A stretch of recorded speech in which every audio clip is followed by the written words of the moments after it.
Okay, perfect. Did it show up that we're recording? Did it say on your guys' screen? Great.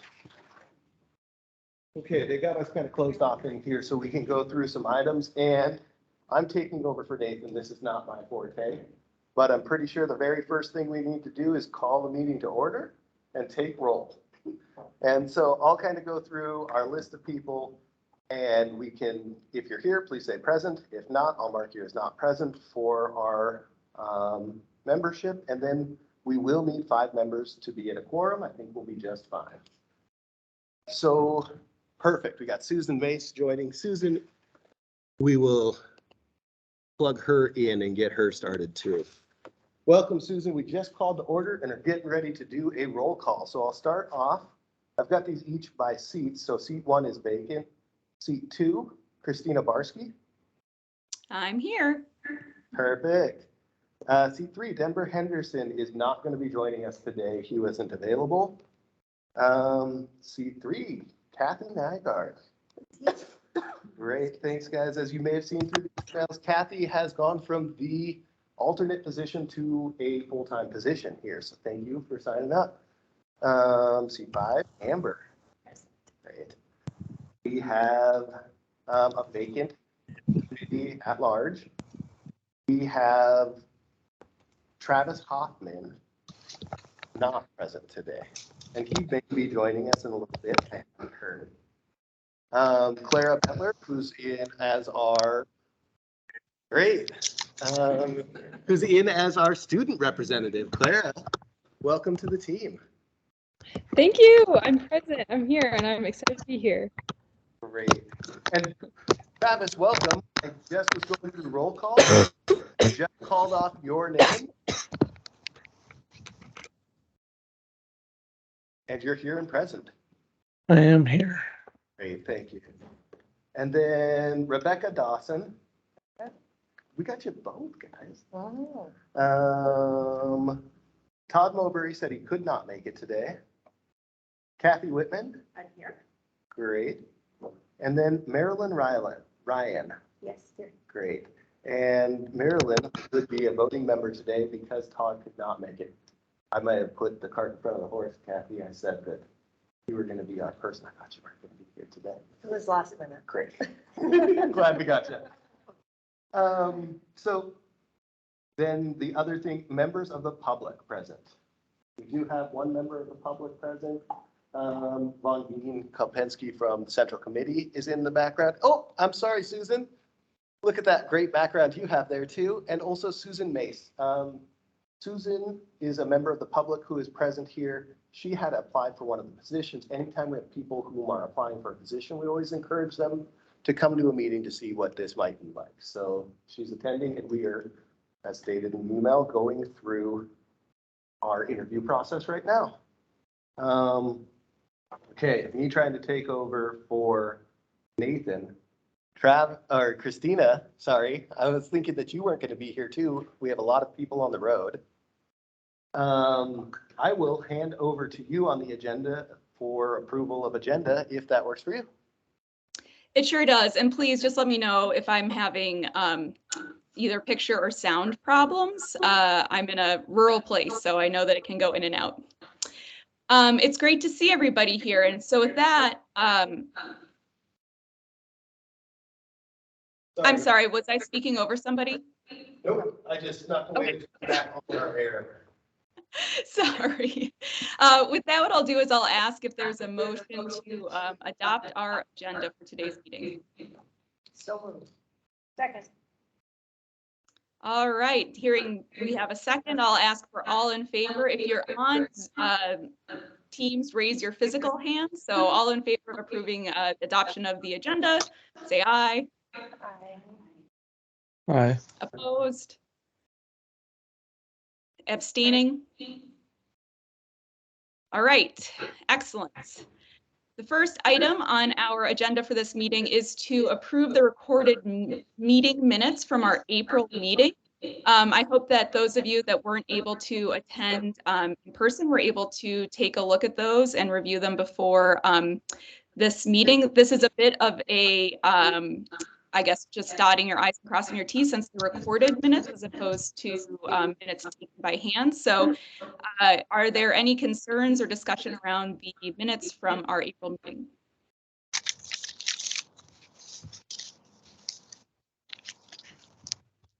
Hearing none, do we have a motion to approve the recorded minutes?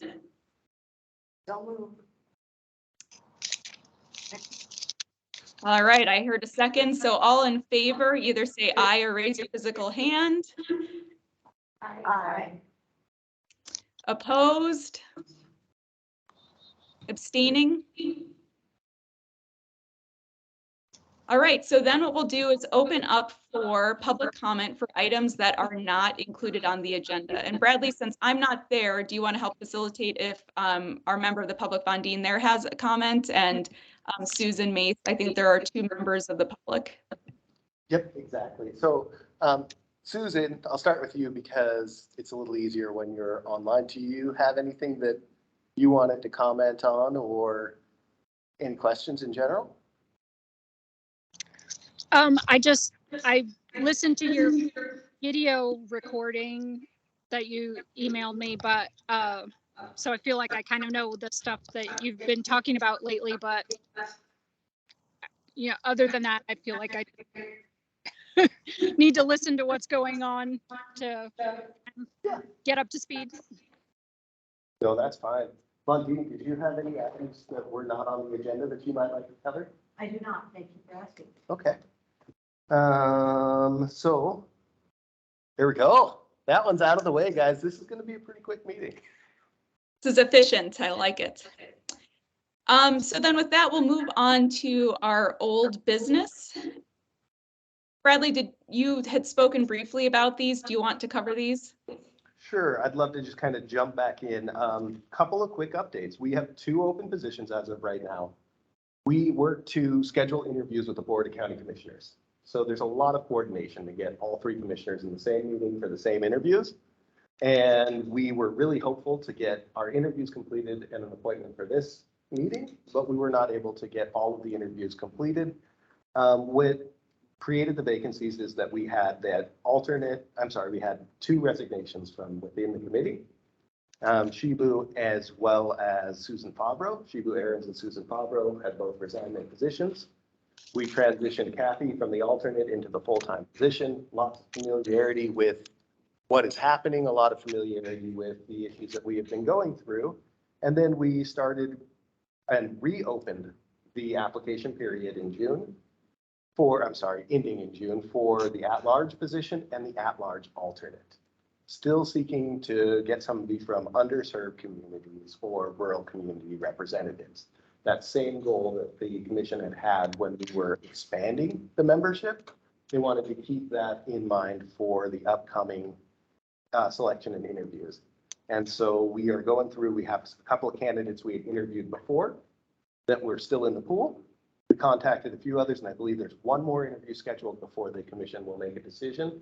I believe that they narrowed their pool down to 4 candidates for the 2 positions. So that way we didn't have to schedule 7 different interviews. We did get the opportunity to appoint Clara Bentler as the student member. So it was great. I got an opportunity to meet Clara at the university before. I don't want to put words in your mouth, Clara. You're traveling for a fellowship right now, correct? Yes, and I'm interning in Washington, D.C. right now. Yeah, and so it was great. We got that appointment in, took advantage of that opportunity. I love this. I'm sweating. I turned the AC back on, guys.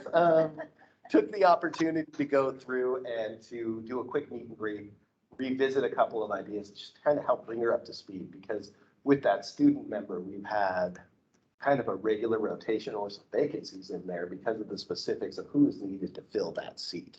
So I'm really excited to have Clara on board. We're looking really great. And I just started a few emails about planning for November and some of them tagging in what we're looking at specifically at the university.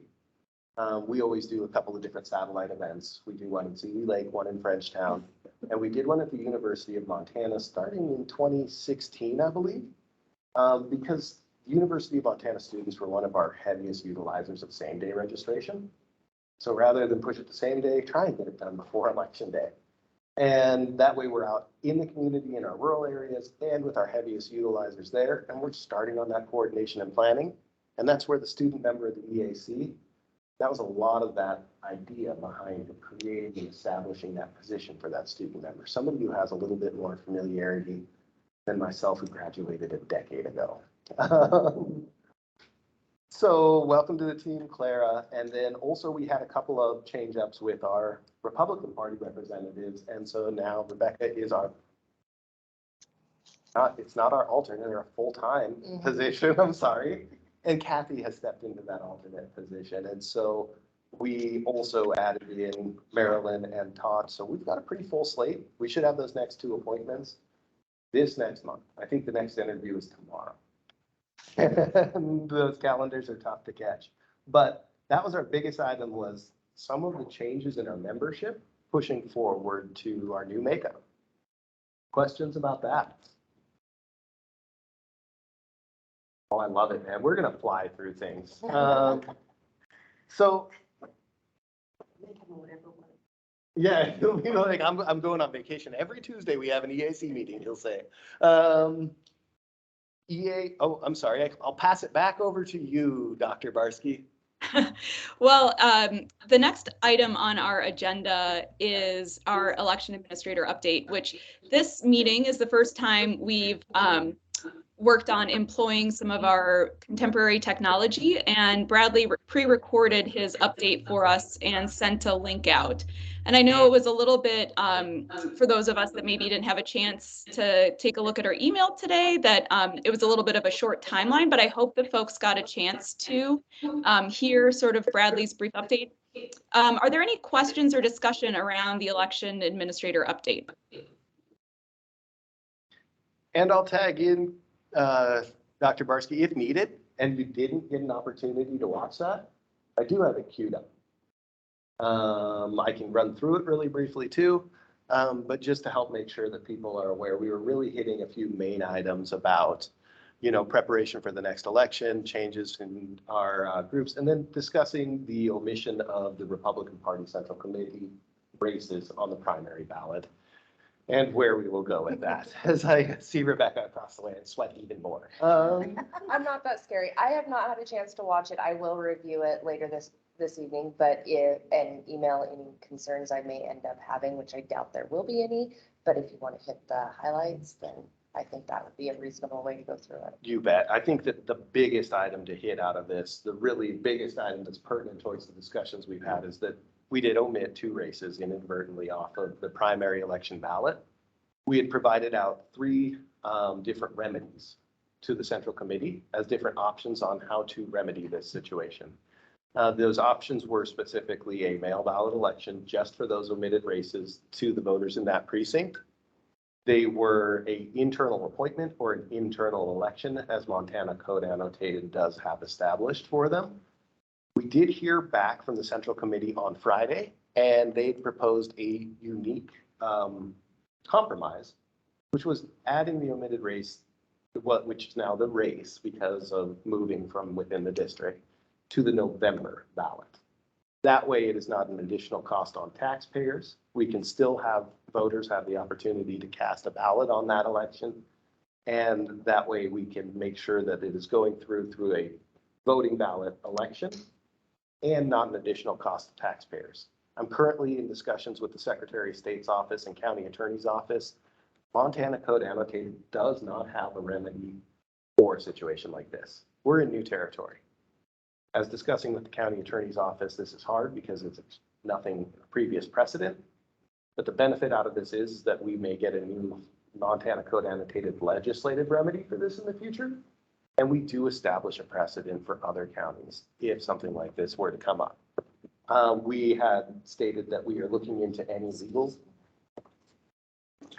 Will only the people who are affected by this, only the people in that district be on the ballot? So you have to run 2 ballots, print 2 ballots? Nope, it'd be on the same ballot. And that's some of what we're looking at is, you know, Montana Code. So I would vote on it, even though Only in those districts. Lewis and Clark 90. But I don't live in that district. Yep, so only if you in that lived in that district, district. that's what I meant.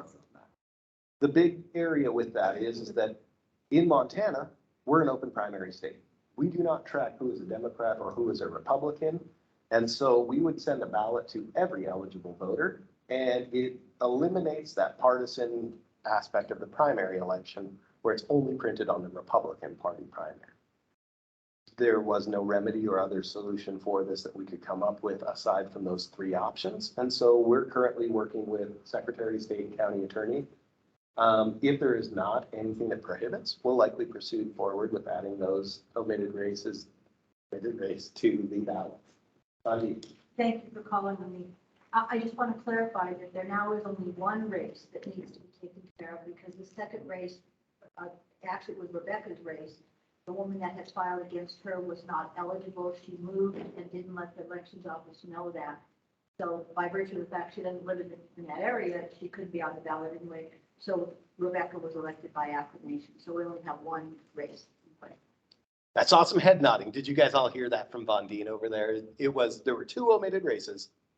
Committee man, Lewis and Clark 90 West, committee woman 96 East.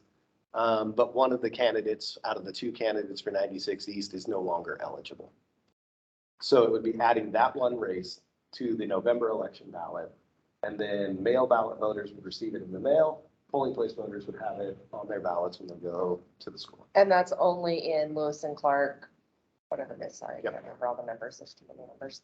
And that's not any additional headache, unreasonable headache, just to run it in just that precinct. No, so that would be really standard. Basically what it does is it mirrors what would have happened in the primary election, except for the fact that it would have only appeared on the Republican Party ballot, where in the general election, it is all together. Okay.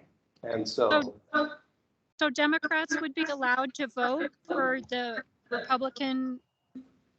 it would be printed on the ballots and the ballots would go to all voters. So Democrats could vote for the Republican committee person. Yeah, it'd be printed on the ballot and there's no way to check to see what party affiliation a voter has in the state of Montana. I just want to clarify two things because if we're recording this, I want it to be part of the recording. Republicans made this decision because we are fiscally conservative and we don't want to cost the taxpayers additional money to run another election that was one of the suggestions that the elections office offered to us, but that costs taxpayer dollars. So this for us is an acceptable plan. And then the second part of that is everyone should know that because we don't register by party, anybody in the primary could have voted anyway. So we do know there were voters who crossed over probably both ways. So this does not present that much difference by doing it in a general election. It meets two of our criteria. Saves the taxpayers dollars and Democrats could have crossed over and voted anyway in the primary election. Yeah, I wanted to second that. We had an open, we examined our options. And so this does seem to be, it doesn't present a great risk of, I don't know. I don't even know what word you would use. I don't think people are going to be that worried about voting in a precinct captain. So I don't think we have to look for, espionage in this. And we do feel like it would be the most fiscally responsible answer to the situation. Yeah, and that was really the goal. It is, hey, if there's a mistake in elections, it's going to happen like this. We're going to get notified. We are going to notify the public. And that's the big difference between an opinion article about irregularities in the election and a true error, because you'll hear about it directly from our office. And then it was, what is the best remedy? And let's provide some options so that we're not prescribing to others what can happen. And I think that it was an interesting and unique compromise that came forward. And unless there is something specifically prohibiting that, we're going to proceed forward with that. And that's where we're dotting our I's and crossing our T's with the county attorney's office and Secretary of State, because we want to make sure it's as clean as can be for this phase. And can I just, as you're having those conversations, can you provide us with updates? Just, Chris, whatever. Secretary of State, sorry, my brain is not here. It is summertime. Christy Jacobs, there we go. I'm a little sun-fried, so, yeah. Yeah, absolutely. And I don't know what we'll get from the state. because this is considered a local race. So it goes to the county attorney and we're having them review too. The reality is, without a remedy prescribed in law, we're in new territory and we're going to do everything we can to make it as right as can be, which is hard because there's clearly an error and it is not the same as running it in June, but we're doing what we can. Okay. That's. Hey, Brad, I just wanted to pop in real quick, sorry. I'm really pleased to hear that there's been this collaborative approach and problem solving. Because of course, the intention is not to have a mistake on an election, and it's disappointing that that happened. And I wanted to applaud you and the team from the Republican Central Committee for coming up with a solution and working together to do so. So it's really lovely to hear that there's a way that we're approaching this to move forward in a good way. Yeah, exactly. And tagged in there is how we prevent this in the future. There's 3 main items that I have if there is a mistake. You would notify the public of the mistake, remedy the situation, and you prevent the situation in the future. Right now, we're working on ways to formalize this process with a specific request that the elections office run these, sending ballots to the central committees to ensure that all of their races are included on there, and clarifying the process of notifying candidates that they've been elected and central committees, because we've had a little bit of confusion about that. And I think we've come up with a pretty good plan moving forward. That being said, we're going to present that to all central committees to make sure it's appropriate at central committee, because we follow the same laws for each central committee and new ones that may be established in the county. So working hard on trying to help prevent it. Montana Code Annotated. Will you be working or will the county work here to have that carried next session? So we don't currently have a plan to work on the legislative remedy, but we worked with the Secretary of State. They added it to their items, which gives it a lot more likelihood of passing than coming from Missoula County. I was just wondering where the direction was. And so that was exactly it, because the first place we reached out to was the Secretary of State's office and clearly notified them that this was the mistake, that we were not seeking legal advice on a local county race because there's a clear division of powers, but looking for a past precedence. And they did not have one. And there was no legislative remedy, nothing involved in the code annotated. So they added that to their priority list. That sounds great. Thank you. And that has been a really successful way for elections administrators to collaborate and get gaps like this closed. Yeah. Appreciate it. Absolutely. And apologies again. You know, I mean, we've really strived to do everything we can perfectly. And I own that mistake. You know, every time we go through, I always make sure that I do the final sign off. And we completely missed that. And there is not an excuse for it. We're just working to make sure it doesn't happen again and do the best we can to remedy it. Other items or questions? Now I'm really lost in my whole elections administrator update. So if you want to and have something else you want to tag, let me know. Brett, oh, sorry, I see a hand. Go for it. Go ahead. Go ahead. I was just going to ask Bradley if you would mind giving us one of the other pieces of your update had to do with the budget request to the county. And I was curious if you would mind giving us just sort of the touch points there for folks that maybe haven't had a chance to see the video yet. Yeah, thank you. As I completely forgot what items I had covered from that. 5 main budget requests. 1 ongoing request. It's been a one-time request since the EAC passed their resolution in 2020 to add prepaid postage to all elections in Missoula County. We have been working to calibrate and come up with an appropriate number and asked for a budget request of $40,000 to cover prepaid postage for the next cycle's elections. Noting that in order to be able to establish envelopes and supply chain issues, we've already ordered our envelopes for the next election. So it's kind of a procedural issue for this request, but the big thing is, will it be a one-time request or an ongoing request? And we just stated, please include this as an ongoing request so we don't have to come back each year. The other items that we asked for was a survey of voters. You know, we really hit this well in the last EAC meeting. For those of you who've watched it, you've seen all of the reasons that came out of the EAC meeting. From our office, we need this to clarify what is people's competence in elections and to help us make tough decisions.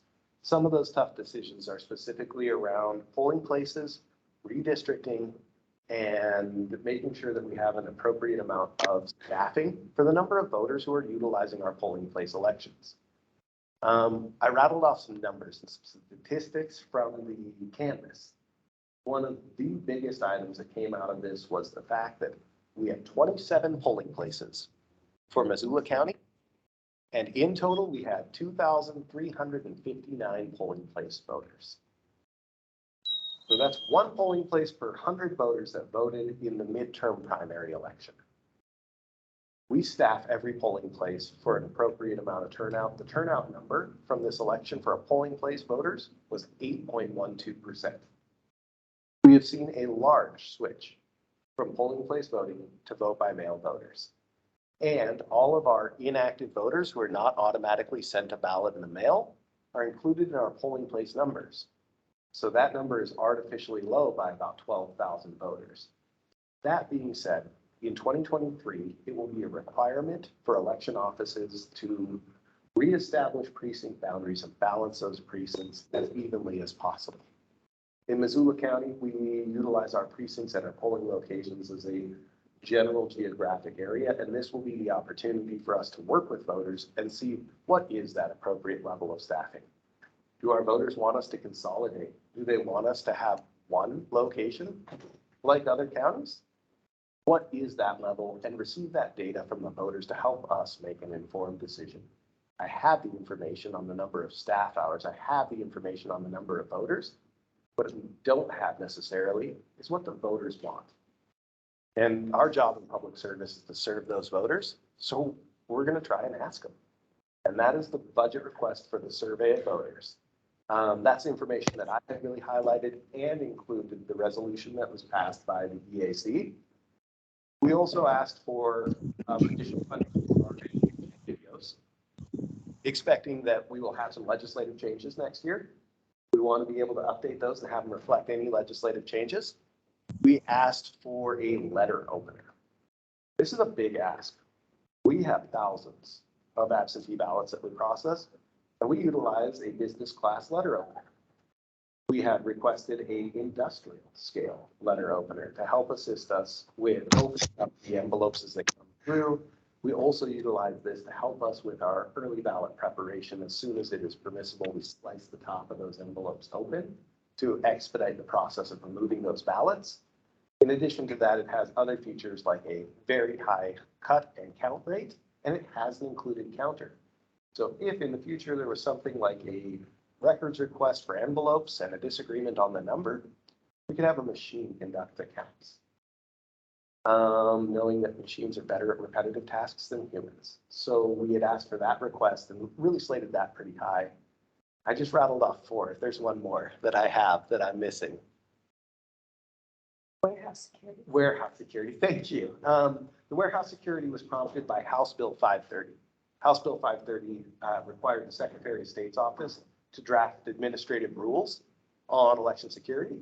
And so what we wanted to do is update our doors, locks, and key card readers for our warehouse where we store election equipment.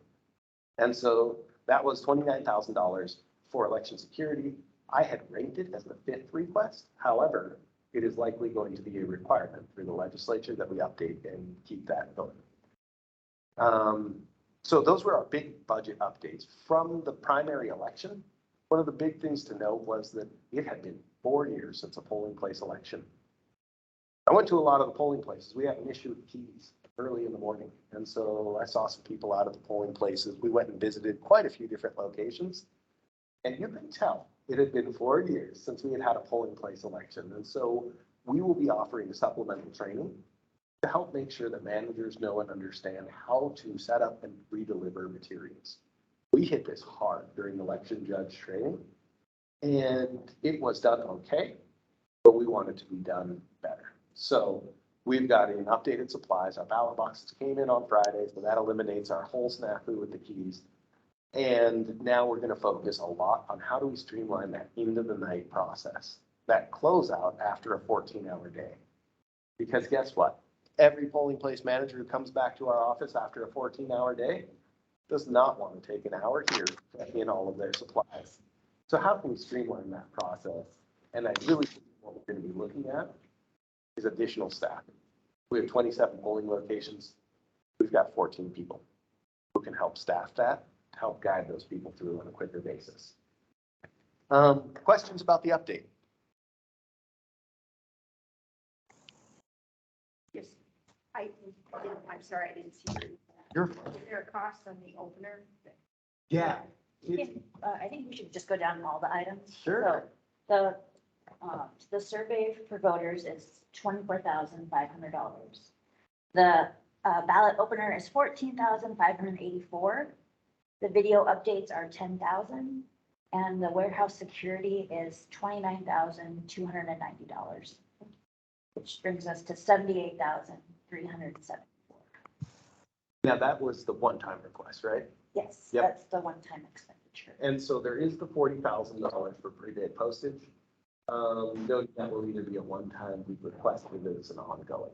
But in general, for our office, we focused and prioritized the necessary items we needed, noting that they have not done a home valuation recently, and the budget's even tighter this year. So we only focused on items that we felt were critical. So, and just so I'm remembering this correctly, the prepaid postage is only on return envelopes. It's not prepaying every envelope that goes out and 30% of them hit the trash. So we actually already pay postage for envelopes that go out. So this is for the return postage on the envelopes. But we only pay for each returned envelope. Yes. Not, Once it's processed. Yes, that's exactly. what I'm asking. We're Yeah. not throwing away 75 cents per envelope. No, this is not Okay. applying postage to the envelopes. This Okay. is business reply mail, and this was critical when 2020 came through and the EAC had done the original request is we need to do this in a way that maximizes taxpayer dollars. In 2020 cycle, because of the requirements under the governor's directive, everybody had to apply postage in many counties, Missoula County included, because the primary was before the budget, before this request. We had to meter postage on envelopes, 55 cents per envelope. With the business reply mail, we only pay for the ones that come back. That was to my the mail. question.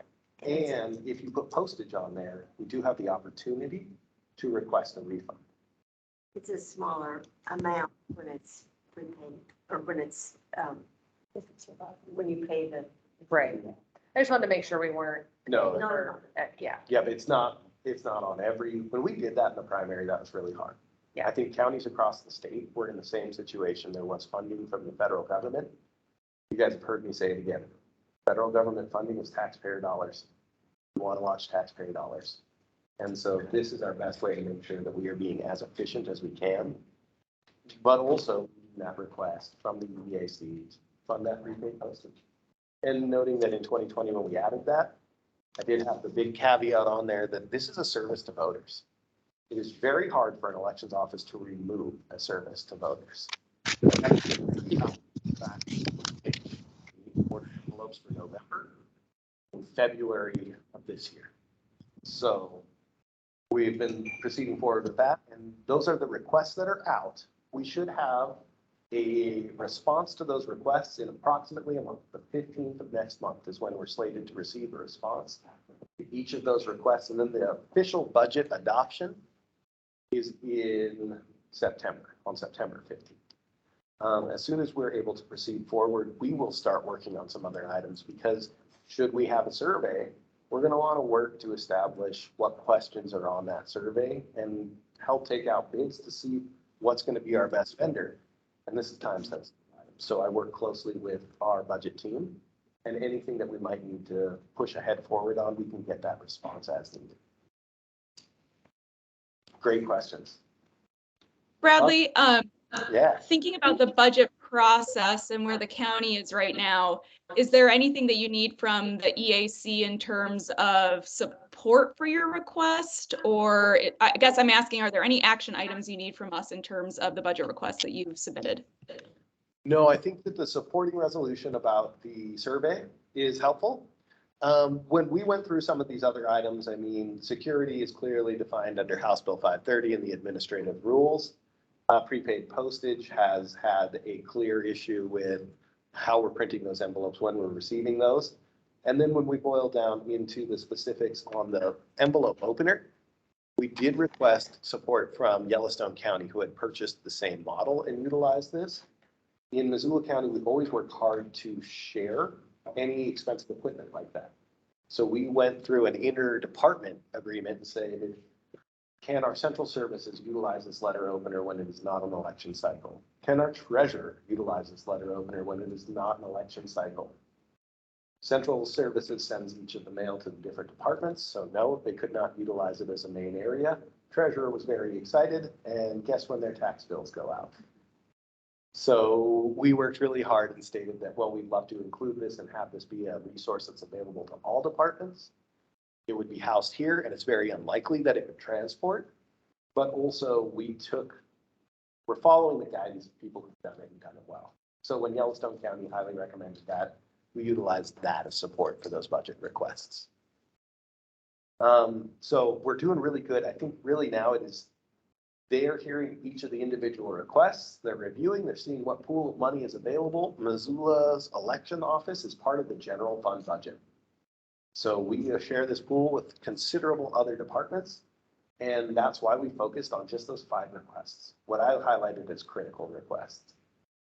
When I submit those, I'm required to order them, and that was an extremely hard task to do because I was like, they're all number 1. I didn't give you any number 2 requests. They're all number 1 requests. But I think that we're doing really good. Right now, it is just have those budgetary team meetings and then wait to hear back about next month as to which items have been approved, noting that we do not make many requests from elections, and when we do, they're critical items. Awesome. Thanks so much, Bradley. Are there other questions? I think there may have been another one in the room before I jumped in last time. Did you get Oh. yours? Yeah, well, no, actually you didn't yet, but I almost forgot. Is there an update, and I don't know, not having done this before, I'm not exactly sure if this fits in here or another area. The update on the lawsuit with John, I think it's John Lott. Yeah. That was brought up. I was wondering if there might be an update or something on that fits into here. So I didn't have it included in the election administrative update because I was preparing and recording that while we were in the process of requesting service. What has happened is we have had a lawsuit filed in district court from Mr. John Lott, which had alleged that we did not follow proper retention schedules for video surveillance footage. It also that we had deleted voter database information and purged the database incorrectly from the statewide database, and also alleged that we did not provide out Center for Tech and Civic Life grant funding.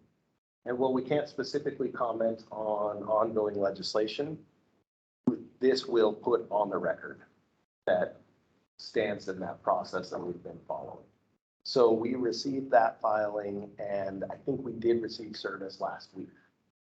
So we have been wanting to proceed forward in this, not wanting it to linger as a filed issue but not served. And so as that comes forward, that's where you'll see these email updates. EAC, my chance to provide this information out to dedicated people as well as at the same time. So we go through and work with district court judge to start establishing dates and times. You will be made aware of those as they come forward. But, once again, I am learning a lot that it is not uncommon for the county to have suit filed against them, and that this is a relatively standard practice. Thank you very much for the update. I Yeah. appreciate it. Absolutely. Bradley, are you working with the county attorney on this? Is that who's leading the, just as I'm going to just throw this out there as a food for thought, it might be nice to hear from them at some point, sort of about what, what's going on. I don't know if we need to call a formal meeting or if people are comfortable waiting till October, but it might be nice to just hear from them, from their perspective. Yeah, I flagged that. Our representatives specifically, for the rest of this year, there have been transitions at the county attorney's office too, but we did request and receive continuity. So our representative from the county attorney's office is Brian West. Brian West will be transitioning to it. He is transitioning to a new role, but he's continued to keep elections. And so as we get a little bit further forward, I can check in with him to see if we could call an ad hoc meeting. We could call just a quick meeting and say, hey, we want to discuss this specific issue. I'm not positive what those steps will look like, an email update, or if the county attorney can do anything on that until we proceed further in that process. Forgive me, some of this is really new to me. And so I'm going through this with all of us. They may not be able to address anything with it being modified. Yeah, and so, but I'll follow up, I'll keep that going. Right. And I'll send out an email, just especially because we had a few people who missed. So once we get these minutes uploaded, we can send that out and I can include that to state, hey, these are the things you should be looking for from me. Noting that one of the other things is I'm working heavily on our plan for November. Outreach, scheduling, extended hours, what we're going to be. And it's critical that you all get that information, help us share that information. And so that will. Yeah, Brad, just, oh, sorry. No, you're fine. It'll just be an update stating that it's, here's the status of budget request, here's the status of this ongoing litigation or closed litigation by that point in time. And here is the status of our election plans for November. Because in Yeah, that's October, great. I just wanted to make sure that I was clear that I'm not making a formal request that we have a presentation, but simply that if there is some update or an ability to share anything, that is.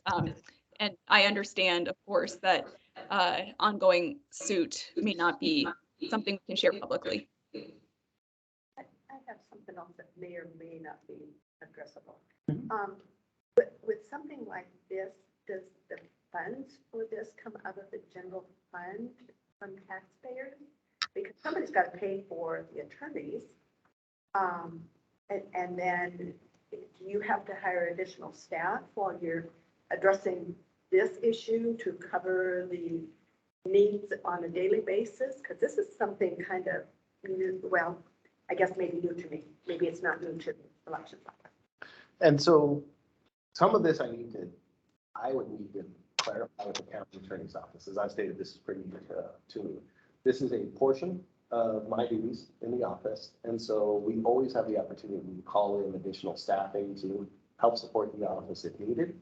But as far as administrative duties, this is one of the duties that is part of my description and part of what I would be doing. That's where Nathan really steps in. He's learned almost all of these different administrative tasks and can help fulfill those as we have other needs drawn in from the public. We're taxpayer funded. My time, county attorney's time, all comes from taxpayers. I don't know, and I believe it's in the filing about other legal fees. And I tend to direct you there because I don't want to get into the weeds and say something you shouldn't. Thank you. No problem. More questions? No, that's fine. I hate to skirt an answer like that, but I'm also, this is new ground for me and I don't want to end up putting my foot in my mouth. It's kind of new public for all of us. Yeah. So for the update, there's a pretty considerable amount. I will work on this every time. I will push send on those emails so you have it 5 days ahead of time, because then you can review it. You can say, hey, great, but also I want to know about this. Brad, tell me more about this specific budget request. I've got some great handouts included in there that really help break down some of our broad overview. But I love this idea because you know me, I can talk about elections and I can do it for 2 hours straight if you'd let me. When there are more agenda items, I'll eat up the time from this committee. And that was the purpose of recording and sending out that update. The other big thing that I love is it's on the record. We're going to keep this with all the rest of our filings. And then if anybody asks a question, we've dug into the recorded minutes and helped clarify misinformation. And so we will continue this same hybrid model. Even if everybody's in person, we'll just record the meeting so that it can be verbatim. I also love that when it comes time to approve the minutes, I've never heard anybody disagree. I think that's about it for me. I'll hand it back over to you guys unless there are more questions for me. Okay, I don't see any from my view. So Thank you, Bradley. And just so I can put this in my brain, when should we expect, like, is it a week before the next meeting that we'll get your update? When should we be looking for it in our email? Yeah, the week before. My goal is Okay, going to be to great. send it out that Thursday before. That gives me a little bit of prep time. That lets Nathan do that final request for agenda items. And then that allows me to dovetail on that final request for agenda items. P.S. Here's one more final request for agenda items. I'm going to shoot for that Thursday each time. So that way you get a agenda as updated as it can be, and you'll receive my full update because there's a lot of information in there. And with this format, I'll record it, I'll give highlights, and then I can help make sure that we can get all of this information and revisit it. What did Bradley say was request number 4? Great, period. Thanks, Bradley. It was more for my, like, I know everybody on this committee is extremely busy. And so just putting that on your, put it in the back of your mind on that calendar about Thursday. All right, so the next item we have is new business, which I don't think we have any agenda items since we approved the agenda and nobody had new business to add there. So hearing none, we'll move on to comments from committee members.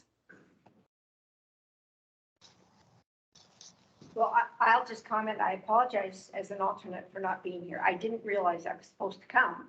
So I apologize after listening to the last meeting, heard my name called. I thought, oh boy, okay, I'll be here. No problem at all. We're glad to have you. I will quickly say, if anyone, since I've started, I've kind of worked with Dr. Barsky to get a letter to the editor underway, and I was curious if anyone had already written one. I'd love to read it. I know it's public, but if you have it, I'd love to read it. If you did, my email is I can find my email or it's on the email. But Clara, I'm going to jump in really quick to clarify. When Clara was appointed was during the middle of our discussions about a letter to the editor encouraging voters to vote in the June primary election. And so when we had met, it was just briefly after the meeting that we had had, where we had been sending the email stating, hey, can we come with a letter that we could agree upon? We weren't able to agree upon one. Clara drafted one, sent it of hers, just for her, not representing the committee, as you all are welcome to do, as I encouraged others to do when we weren't able to come to a consensus from the committee. Christina's letter was practically verbatim of what we had talked about. Yep, Christina had worked to help draft that initial letter and decided to submit hers as from her. And, I'm always pushing hard that if you want to encourage people to vote, you are welcome to do so. And if we want to encourage people to vote as a committee, we should all be in agreement. The only issue I'm going to take with that is that Christina's letter was signed as a member of the EAC. So that is representative of the entire committee, and the committee did not agree on that. It was signed as a member of, not from the committee. However, public perception, if you sign as a member of, you are representing that entity. So I actually find that highly inappropriate because we did not come to a consensus on that letter. On the other hand, if you don't put that with you having a little experience there, you have the same back. It's like, so it's a no-win situation. And if you don't put it on, people will say this person's trying to hide who they are and what they do. So it's a no-win. Or it has no credibility. Well, I feel that she misrepresented me. It's no different than a legislator signing a letter. It doesn't mean it's representative of the whole legislature. It's the one person. But So this is not a legislative body. This is not somebody representing their party or their constituents. This is a body that had agreed that this letter would be unanimous. If she wants to send it out verbatim, that's great. Sign it, your name as a member of the Missoula community. And that's what she did. As soon as you put EAC on it, you sign it, your name, member of EAC, which represents this entire committee, which did not represent me. Well, I'll just, as the person being talked about here, say that I did send an email out that said I was just going to send the letter that I had drafted originally on my own. and provided an opportunity for concerns. And I apologize. I did not by any means believe that I was representing the EAC. I approached it from the same perspective I do as my job as a public employee. And I certainly don't want you to feel that I misrepresented you and that I was acting in ill faith, because I wasn't. And I apologize. I'm sorry that is the reaction or the result of my actions. I'm just saying, let's hypothetically, Brad Sheeta serves on this committee, and Brad Sheeta writes a scathing letter to the editor about voter irregularities and finds it as a member of the EAC. That's a misrepresentation of this committee, because that's not the view of this committee. But by what you're saying, I would disagree with that as well, EAC. because other members can write another letter with an opposite viewpoint, as long as it's not on behalf of the whole EAC. And where is that going to foster voter confidence in this committee if we're writing opposing letters, all signing it from the committee?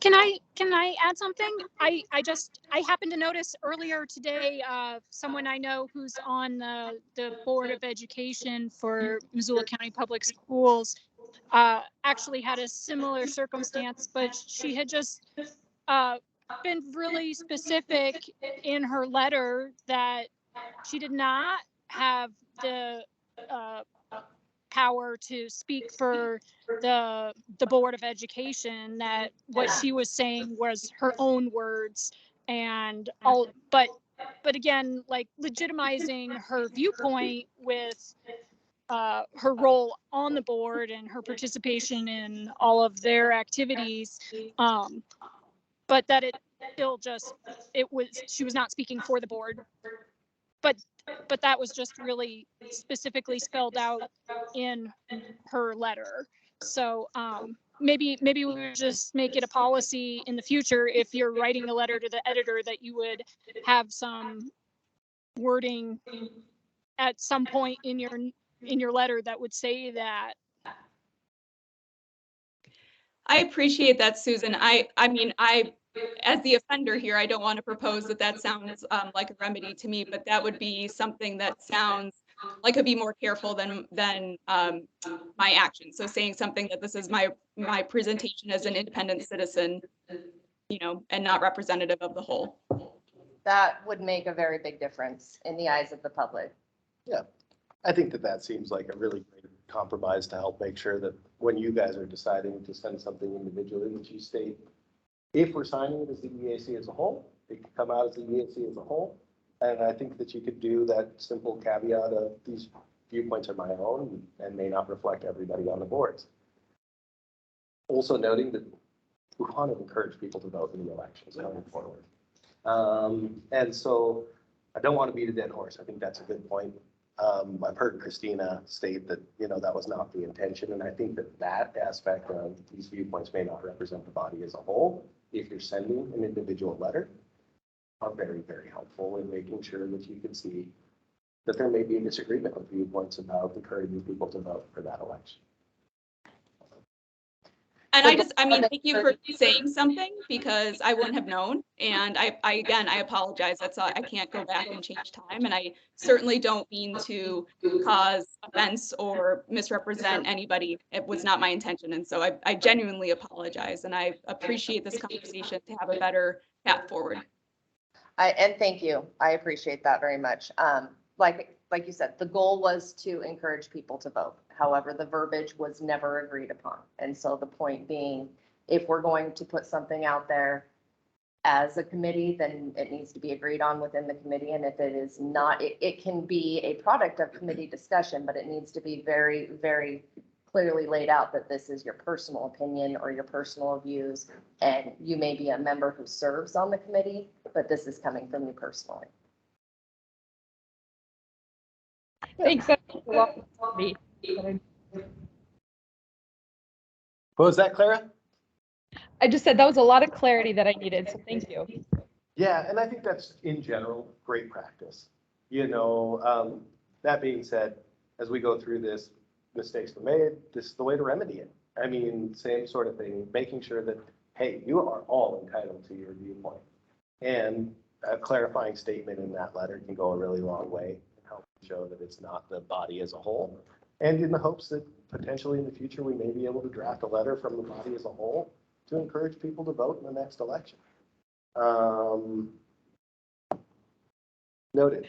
Well, I will say my secret hope was that every member of this body was going to send one in after I sent an email saying, you know, I'll send one personally, and I encourage you all to too. So I was hoping we'd have an onslaught, but I don't think that happened. Other comments from the committee before we move on to our next agenda item?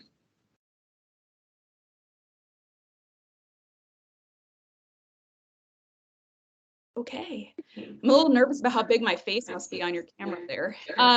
It's like I see you all look at me. So the next thing that we have on our agenda is establishment of the next meeting date, which we have on our calendars for October 11th at 3 p.m. My expectation, Bradley, and correct me if I'm wrong, is that we will likely have some emails before then, just because of how close that is to the November election. Is there anything we should be on the lookout for? Absolutely. The emails that you guys are going to get are going to be three main items. Budget requests coming through. Updates on any potential the legal challenges filed. And then outreach. What our plan is. Right now, I'm working to establish what's going to be our extended hours. We always offer extended hours ahead of the election. I was looking at the calendar. Guess what? Monday of the week that we offer extended hours is Halloween. On Halloween, when we offer extended hours, we do not serve any voters. We're not going to offer extended hours on Halloween, but I will have that full schedule together. I'm working on that all. That's in the midst of all of this. This is what I'm doing right now. So those are the critical items for the EAC that can be so helpful. This is that first information out to political parties, to concerned members, to the public, because we'll also forward the same information over after you get it to the media. And so this is the first chance that we get to provide out that information. Now, in addition to that, you get an email from me next month and you're looking at our schedule and you may have a recommendation, a concern, or maybe I stayed open till midnight on Halloween and you think that's a silly idea.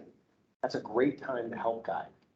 The best ideas we get come from you all. There's a reason you've been selected to serve on the advisory committee. And it's because you're bright, smart people and we want your input. So as I send this out, this is not the end all be all. This is not the final item. This is, here's my plan. Can you make it better? Or did I do something wrong? And that's always the case. Don't ever hesitate to reach out to me. As you all should know from the work that we've done together, I'm not always able to be gotten on the phone, but I'll definitely return you a call and we will definitely collaborate to figure it out and make it best. From the meeting I had earlier today, we got one goal: get voters to vote. It is critical that we do this, and guess what? You all can help us succeed in that. So you should be seeing that in August. I had to look and see what month it is, guys. Forgive me. So those will be those quick updates. And then noting that as we get into September, I'll probably do an August email and a September email so that you can keep those going so that we can all be aware, because quarterly meetings mean that we've got a lot to cover. And I personally would love it if we could try and add in a couple of different agenda items to this next meeting, come up with different ideas. And I might be reaching out a little bit to discuss our subcommittees. We have established subcommittees and I haven't pushed that too much because I like to have autonomy amongst the group, but this could be a great opportunity to revive that, especially if we do receive a budget request for a survey. We had a research subcommittee. And so I might be sending out a little bit about that and stating that this is who was on that committee. This is their last update. Would we like to revitalize those? And that's a question to you all. Were they beneficial? Did they help? Would you like to do so? We'll always help you guys with scheduling meetings, staffing, answering questions. And so if it's beneficial to you, it'll be beneficial to us. Great, thanks, Bradley. So I know that there's no off season for elections these days, but I also want to acknowledge that we're moving into the fast and furious time for you. And so to be mindful of our emails. And if you're anything like me, it's a challenge to keep on top of them. Not just yours, everybody's. With that, I have the next item on our agenda is a motion to adjourn. If anybody is feeling the desire to wrap this up half an hour early. Second. All right, all in favor, either say aye or raise your physical hand. Okay, opposed? Abstentions? Thank you all so much. It's great to see you from afar, and thanks for your service to this committee. Yeah, Thank you. thanks, everyone. Bye, guys. Rebecca, I appreciate that so much.